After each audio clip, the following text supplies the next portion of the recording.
So every year during harvest, I'll go and visit the vineyard probably every 2 to 3 days, especially towards when they're getting close to ripeness, tasting the grapes, making sure they're perfect.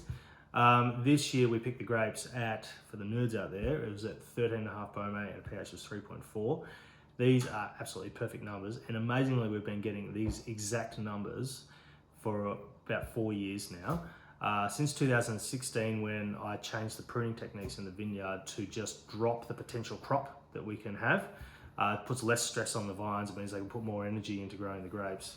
And we're getting more intensity, better fruit flavours, and we're actually getting higher crop levels as well because they're not putting so much energy into growth. The grapes were harvested on February 20th. We bought them in. Oh, you want me to start talking about winemaking? Yeah, so how about, hey Rob, how about you tell me about how you made the 2019 vintage? Oh, yeah. So 2019, because it was such a warm year, as much as everything was perfect and beautiful and, no, okay. So for the 2019 vintage, as much as we had very, very good quality fruit, because of the warmth and the dry, we had a very high skin to flesh ratio, skins and seeds. So lots of very small berries, they had very plush flavour, but we had to be very careful to make sure I didn't do too much extraction especially from the seeds, so that I didn't make too aggressive a wine. There's some winemaking techniques. I've used these in the past. I tend to try and use these on these specific years where I know it could be a problem, where I do 100% whole berry fermentation. If you do whole berries, there is an enzymatic fermentation that happens within the berry, which sort of produces a sweet character, makes the wine a bit fruitier and livelier. When you know it's going to be a big wine anyway, you don't have to worry about it being too light. It's certainly not going to be light. It's a really big plush wine. I feel like I haven't explained that properly. I don't think you used the word carbonic maceration in there anyway. So you said what it was, but didn't use the actual term. No, it doesn't matter. You could probably also set it up to say, over the last few years, I've been working towards adding complexity to the wine by breaking the wine up into a small number of batches and treating batches in slightly different ways. Yeah. In this year, it was really important to ferment them all as whole berries because I wanted to make sure we didn't get strong extraction. But then, so I'm up to that point. You want me to say I've been making the wine for 9 years now. Each year, I adapt my winemaking to best suit the vintage. Yep. I make many small batches to add complexity to the final wine. Yeah. Yep. Okay. What I said then was probably perfect, but that wasn't actually the. Yeah. And then Now I can't remember what I said. Anyway, been making this wine for 9 years now. Yeah. Okay. So I've been making this wine for 9 years now. Ooh. So I've been making this wine for 9 years now, and every year I've been adapting my winemaking to get the best out of the fruit that we get from the vineyard. I adapt my winemaking specifically to work with each vintage and the challenges of each vintage, every year being so different. In 2019, the skin to juice ratio was actually quite high. Being such a warm year, we had really small berries, and the danger that you're in with these kind of grapes is that you could end up with too aggressive characters.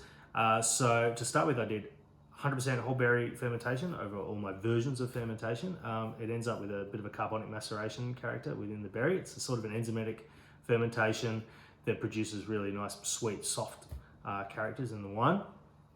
I then wanted to do as little kinetic extraction as possible.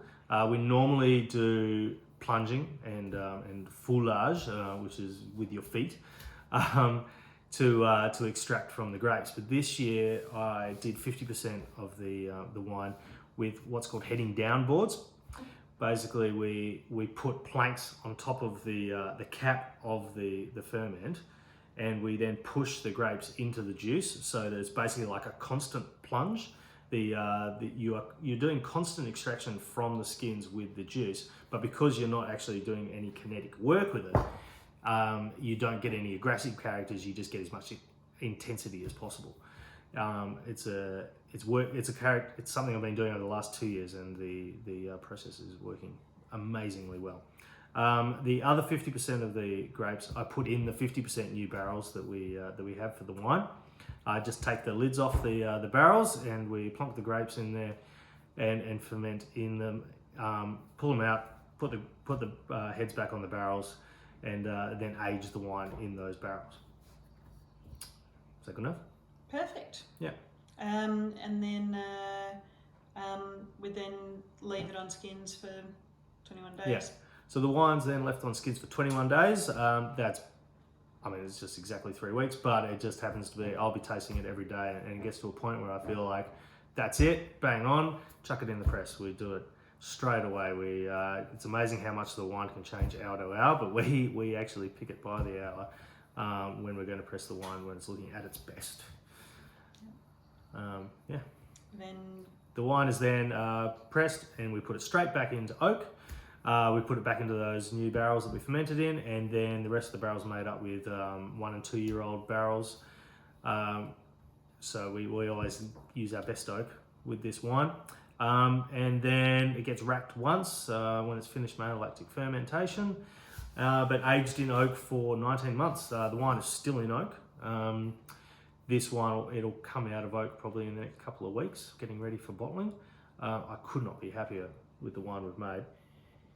The intensity of this, I think this is the best expression of good Australian Shiraz we've made from the Athels vineyard in these years. That warmth has just made such an extraordinarily intense wine. It's all like, he's got this fresh red berry fruit, which comes a lot from that whole berry fermentation, but then it's all like dark chocolate, dark bitter chocolate, just extraordinarily complex and intense. It's going to live forever, but it's beautiful to drink now. Yum, yum, yum, yum, yum. Yum, yum, yum.